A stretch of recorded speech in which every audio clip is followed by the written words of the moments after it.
Армысыздар, неге арнасын тамашалаушы асыл жандар. Бүгін мен сіздермен өмірде болған мына бір оқиға туралы сөз қозғаймын. Жапондық Йоши Сиратори жайлы адамда ешқандай түрменің ұстап тұра алмайтындығы жайлы, яғни ол қанша рет қамалса да, түрмеден қашып, шығып кете беретін ерекше қасиеті жайлы айтатын боламын. Йоши Сиратори есімді жапон азаматы 1936 жылы Японияның Аомори қаласында түрмеде өткен тарихы туралы аңызға бергісіз әңгімеге куә боласыздар. Йоши есімді азамат нақақтан нақақ біреуді өлтірді деген айыппен түрмеге отырғызылған.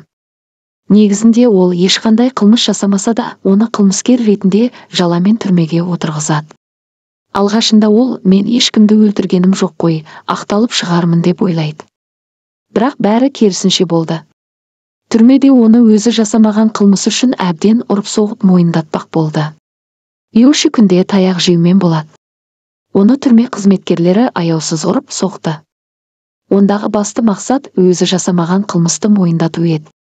Бірақ ол бойындағы бүкіл ерік-жігерін іске қосып, еш мойымады және мойындамады.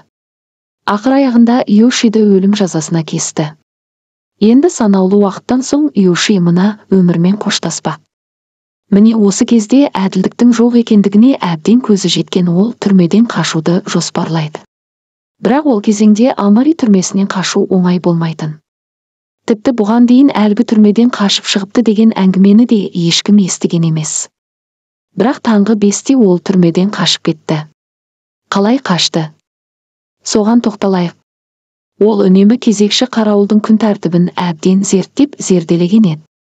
Осылайша бір жағынан әбден зерттеп, ал екінші жағынан оларға жуыну мақсатында берілетін темір шелектің сыртындағы айнала қоршалған шеңбер сызық темірін, яғни жуандау сым темірін жұлып алып, тығып қойып, олардың 15 минуттық демалысқа қай кезде кететінін де әбден жаттап алған Йоши әлгі темір құралдың көмегімен құлыпты ашады. Бірақ Йошидің алдында мұндай бірнеше темір есіктер бар болатын. Құдай оңдағанда Йоши әлгі темір құлыптың барлығында қолындағы темір сыммен оңай ашады. Бірақ түрменің сыртқы есіктерін ашу мүмкін болмайды. Себебі сыртқы бірнеше есікте қатарынан дабылдатқыш белгілер, яғни сигнализациялар орнатылған еді. Дымы құрыған Йоши әліптің артын бағып, жарты жолда жасырынады. Яғни түрменің дәл ортасында жарты жолда жасырынады. Ал бұл кезде 15 минуттық тынығудан ауысып келген күзетшілер Йошидің камерасын саңылаудан қарап тексереді. Бірақ Йошидің өз матрасында қаннен қаперсіз ұйықтап жатқандығын көріп тынышталады. Шындығында Йоши емес, ол әдейілеп өзінің орнына матрацты умаждап, өзі жатқанда етіп ораған еді. Ал таңертең ғана оның түрмеден қашқанын білген күзетшілер дабыл қағып дүрбелеңге түседі. Міне осы кезде Йоши олардың, яғни іздеушілердің аулада тұрған көліктеріне олардан бұрын амалын тауып мініп, жасырынып, ал олар көліктен түскенде бұл да соңын ала беріп, түсіп, ізім қайым жоғалады. Бірақ көп уақыт өтпей Йоши ауруханадан өзіне қажетті дәрі-дәрмек ұрламақ болған әрекеті кезінде қолға түсіп, қайтадан темір торға тоғытылады. Йошидің қашпақ болған әрекеті үшін оны өмір бойы бас бостандығынан айырады. Себебі дәл сол кезеңде заң өзгеріп, Йошиді өлім жазасына емес, мәңгілік қамақта болу үкімін кескен еді. Йоши енді өзінің жұбайы мен қызын енді ешқашан көре алмайтынын ұқты. Бір ай тыңғылықты дайындалған Йошидің қашу жоспары тек 3 күнге ғана жетіп, осылайша ол түрмедегі азабына қайта оралды. Бірақ Йошидің түрмеден қашу жоспары ойынан еш кетпеді. Осыдан 6 жыл өткен соң, яғни 1942 жылы Екінші дүниежүзілік соғысы нағыз шарықтау шегіне жеткенде мұндағы жазасын өтеушілерді енді Акита қаласындағы түрмеге ауыстырды. Ал мұндағы күзетшілер тіптен жаман еді. Олар күн сайын мұндағыларды ұрып соғатын. Йошидің бұрын бір рет түрмеден қашқанын естіген ондағылар тіптен Йошиға қатал қарады. Олар мұны жеке камераға отырғызды. Жан-жағы цемент дуалдан тұрғызылған төбесі биік қабырғадан қашу еш мүмкін емес еді. Тіпті мұнда күн сәулесі де түспейтін. Тек жоғарыда кішкентай ғана торлы саңылау ғана бар болатын. Бірақ Йошидің қолында үнемі темір құрсау болды. Ол үнемі наручникпен отыратын еді. Бірақ түрмеде оған аздап жаны ашитын бір ғана адам бар еді. Ол Баяши есімді түрме қызметкері болатын. Ол Йошиді өзгелер ұрып, соғып жатса да ешқашан ұрмайтын, тіпті қол көтермек түгілі боқтамайтын еді. Күндердің бір күнінде күшті жел тұрып, жауын шашынды күннің бірінде түрме күзетшілері өз көздеріне өздері сенбеді. Олар Иошидің камерасына кіргенде тек жерде жатқан наручниктерді ғана көрді. Ал Иоши ұшты күйлі жоқ болып шықты. Себебі Иоши осы жылдар ішінде кез келген құлыпты оңай ашып шығатын хас шеберге айналған еді. Тек ашып қана қоймай, қайтадан қолына құлыптап алатын еді. Ол сондай қабырғаны да аздап қана байқалмайтындай етіп қажап, аяғына ілігетіндей етіп, жоғары өрмелеп, темір тор саңылаудың жан-жағындағы ағашын үнемі байқатпай кесіп отырған. Ол мұны бірнеше айлар жасаған болуы мүмкін. Барлығы дайын болғанда, Иоши енді ауа райының жауынды, боранды болғанын күткен. Дәл сондай күн туғанда бірден іске кірісіп қабырғаға өрмелеп, жоғарыдағы өзі кесіп, дайындаған темір саңылаудың маңындағы ағашын бұзып шығып қашқан. Бірақ бұл жолы оны ешкім таппады. Арада 3 ай өткенде бір таңғаларлық жайт орын алды. Кезекті ауысымнан шаршап келген Кбаяшидің үйіне түнгі мезгілде өз еркімен Иоши келді. Бірақ сабырлық сақтаған Кбаяши Иошиді барынша тамақтандырып, оның не себепті түрмеден қашқанын сұрады. Иоши кінәсіз түрмеде отырғандығын қанша рет айтқанымен Кбаяшидің сенбейтіндігіне көзі жеткен соң, ол әңгіме ауанын өзгертіп, түрмеден қашуының басты себебі түрменің заңына бағынудың қиын еместігін, бірақ ондағы түрме қызметкерлерінің жазықсыз, жөн-жосықсыз ұрып-соғуларынан қажығандығын айтты. Осылайша ол Кбаяшидің үйіне келіп, өз еркімен берілетіндігін, бірақ оны жоғары сотқа дейін алып баруы қажеттігін, Иоши онда жалпы түрмесіндегі жантөссіздіктарды ашып айтпақ болған. Оның ойынша жалпы түрмеге жаңа реформа жасау қажет деді. Міне сонда ғана әділдіктің туы желбіреп, Иоши жұбайы мен қызына заңды түрде ешкіммен қорықпастан оралар едім деп армандаған еді. Ал ол ойына ең болмаса Кбаяши арқылы жетемін деп ойлады. Арада көп уақыт өтпей Иоши дәретханаға кіргені сол, Кбаяши полицияны шақыртып, енді міне байғұс Иоши қайтадан түрмеге тоғытылды. Бұл жолы Иоши өзіне өзі енді ешқашанда заң қызметкерлеріне сенбеймін деп серт берді. Ал сот Иошидің өмір бойғы жазасының үстіне тағы 3 жыл қосып берді. Енді Иошидің бар арманы жылы жерде орналасқан Токио түрмелеріне жіберуді жалынып сұрады. Себебі солтүстікте орналасқан түрмелер өте суық болатын. Ал қысы-жазы темір мен цемент камерада жататындар үшін ауыр екендігі айтпаса да түсінікті еді. Алайда сот оның өтінішіне құлақ аспай, Иошиді ең суық жер, солтүстіктегі Абасири түрмесіне жіберді. Бұл түрменің түп тарихына қанша үңілсеңіз де солтүстіктегі Абасири түрмесінен ешкім қашып шықпаған. 1943 жылы қыс өте суық болатын. Тіпті бұған әкелген тамақта оған жеткенше астың ішінде мұз түйіршіктері жүретін. Камераның ішіндегі суық 0 градустан төмен еді. Иоши мұны күзетшілерге айтқанында олардан оңбай таяқ жеумен тынған еді. Бірақ бұған қатты шамданған Иоши күзетшілер кіріп келгенде оларды итеріп жіберіп, қашпақ болған әрекеті де жүзеге аспады. Олар оны тағы да таяқтың астына алып тепкілейді. Сонда Иоши шыдамы таусылып қатты айғайлап, сендер менің қолыма кісенді бекер салдыңдар. Мені ашқандай кісен ұстап тұра алмайды деп айқайлап, бар күшімен қолындағы темір наручниктерді шынжырмен қоса жұлып алады. Иоши бірнеше жылдар бойы қолының күшін дамытып, әбден ширығып, шынығып жаттыған еді. Иошидің тек құлыптарды ашатын әдістер мен алпинистік өрмелеу әдісін ғана білетін күзетшілер енді оған таңдана қарап, Иошидің ал күшкедей екендігін түсінді. Мұнан соң олар Иоши отырған камераның темірлерін ең мықты болат темірлерден құйып, барынша күшейтіп, енді мүлдем қашып кете алмайтындай етті. Енді Иоши Сираторидің айналасындағы мүлдем адам денесі сыймайтын саңылаудың өзін темір құрсаулап, әбден бекітті.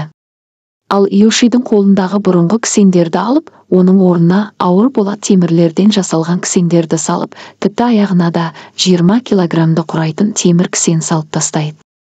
Тіпті ауыр кісеннен аяқ-қолы қажалып, жырылып, құрттай бастайды. Ал күн суытқан үстіне суыта береді. Бұған қоса Иошидің тамағын да бұрынғыдан 2 есеге айзайтып береді. Оның 2 қолы арқасына қатты байланғаны соншалықты ол тамақты ит секілді еңкейіп жейтін еді. Иоши Сиратори осылайша қыстың суығына да төзіп көктемге жетеді. Осылайша көктемнің артынан жаз да өтіп күзгі мезгілде жақындайды. Бірде күзет бастығы өзі отырған бөлменің шатырынан адамның жүрген дыбысын естиді. Ол жалма-жан басқа күзетшілерге Иошидің камерасын қарап келуге жұмсайды. Олар камераға барғанда таңданыстан екі көздері шыға жаздайды. Өйткені Иоши Сиратори жатқан камерада төсегі де ұқыпты жиналып, ал қолы мен аяғындағы ауыр кісендері де бір жерге ұқыпты қойылған күйде, ол ұшты күйлі жоқ болып шығады. Дабыл қаққан түрме қызметкерлері айналаны қанша шолғанымен ештеме таппайды. Ал Иоши бұл жолы қалай қашқан екен, енді соған тоқталайық. Иоши бұл жолғы қашуына 6 ай бойы дайындалған екен. Оның енді бұрынғыдай алып күші де жоқ болатын. Бірақ ол өзіне алып келген азғана тамақтың бір бөлігін камераның шыға беріс есігіндегі болат темірлі тордың айналасына, винт пен болт бұралатын жерге азғандайдан құйып отырған.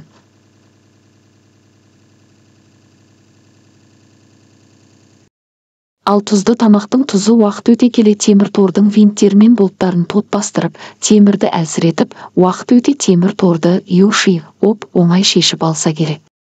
Ал әлгі темірге Иошидің тек басы зорға сыйғандығына қарамастан денесінің сүйектерінде әбден икемдеу әдісін меңгерген ол саңлаудан зып беріп шығып кеткен.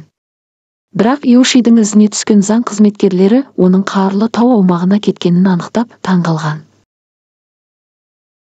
Кейін іздеуден нәтиже шықпаған соң, ол өзіне өзі қастандық жасады.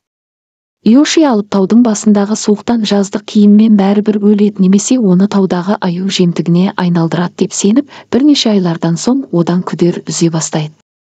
Бірақ басынан қанша қиындық өтсе де Иошиді бір ғана үміт жетелейді.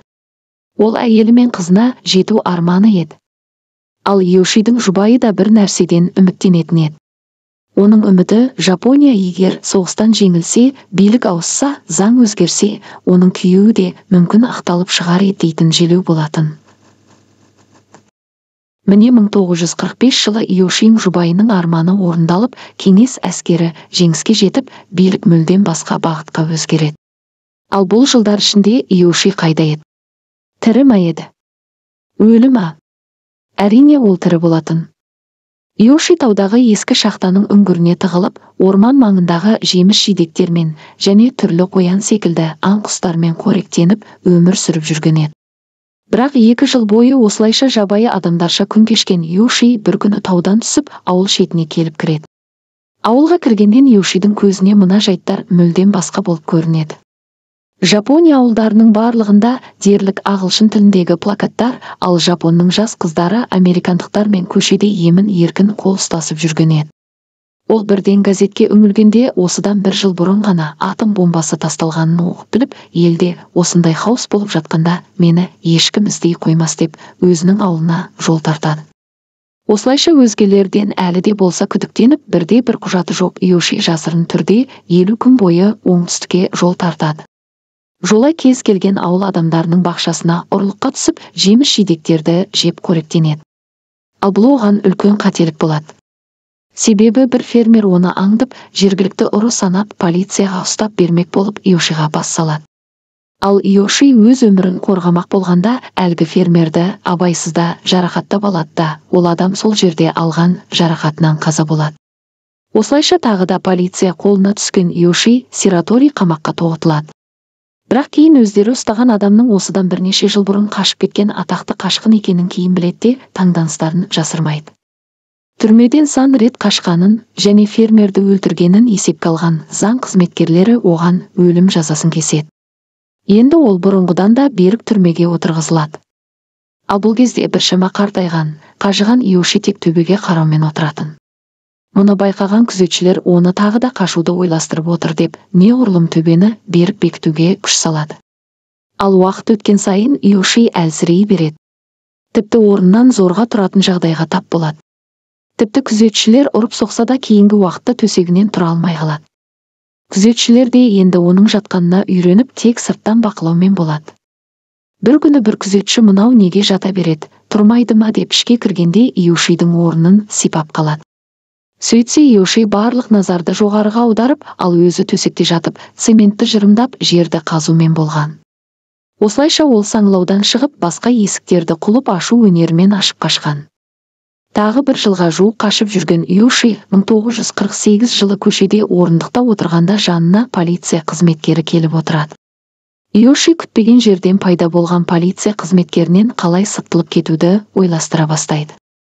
Ал полиция қызметкері Йошидің қашқын екенін мүлдем білмейді. Полиция осы кезде Йоши үшін үлкен жаңалық ашады. Ол Йошидің қолына темекі ұсынып сыйластық көрсетеді. Ол кезде сигарет жоқтың қасы болғандығына қарамастан, жоқ ол да емес. Ол темекіні қашқынға полиция қызметкерінің ұсынуы Йоши үшін үлкен жаңалық болып, ол жүрегі елжірейді. Жай ғана қарапайым адам емес, білдей полиция қызметкерінің оған сыйластықпен қарауы оның көзіне жас алдырады. Осылайша Йоши елжіреп, полицияға өзінің кім екенін бастан аяқ айтып береді. Әрине соңы қайтадан түрмеге тоғытылады. Бірақ дәл осы кезеңде заң өзгеріп, заман басқаша арнаға бұрылып, Йоши Сираториға тағылған айып анағұрлым жұмсарып, ол бақшада өлтірген адамды өзін қорғану үшін өлтіргендігін алға тартып, Йошидің өз еркімен берілгендігінде есепке алып, Йошиді енді өлім жазасына емес, 20 жылға бас бостандығынан айыруға жоғарғы сот шешім шығарады. Сондай-ақ Йошидің өзі бірнеше жыл жалынған жыл аумақтағы түрмеге ауыстырылады. Бұл кезеңде Йошидің жасы 40-тан асқан еді. Түрме қызметкерлері де оған бұрынғыдай ұрып-соғумен емес, ерекше тәртіппен, сыпайылықпен қарайтын болды. Міне осы күннен бастап Йоши Сиратори түрмеден қашуды мүлдем ойламайтын болды. Міне осылайша Йошидің үлгілі тәртібі үшін ол өзінің 20 жыл мерзімін толық емес, тек 14 жылға жуық уақытын отырып шығады да 1961 жылы түрмеден шартты түрде мерзімінен бұрын. Бірақ Йошиді өмір бойы күткен жұбайы дүниеден өтіп артында тек қызы ғана қалған еді. Жұбайын ойлаған Йоши әбден қайғырады. Бірақ артында қалған өзінің жалғыз қызына Йоши асығаттанады. Осылайша өмірінің соңына дейін қызының жанында бақытты ғұмыр кешіпті. Ал Йоши Сираторидің хикаясы Жапон еліне аңыз болып тараған. Құрметті Неге каналына жазылушы асыл жандар, егер осы өмірде болған әңгіме ұнаса каналға тіркеліп, лайк басып достарыңа таратады деп сенемін.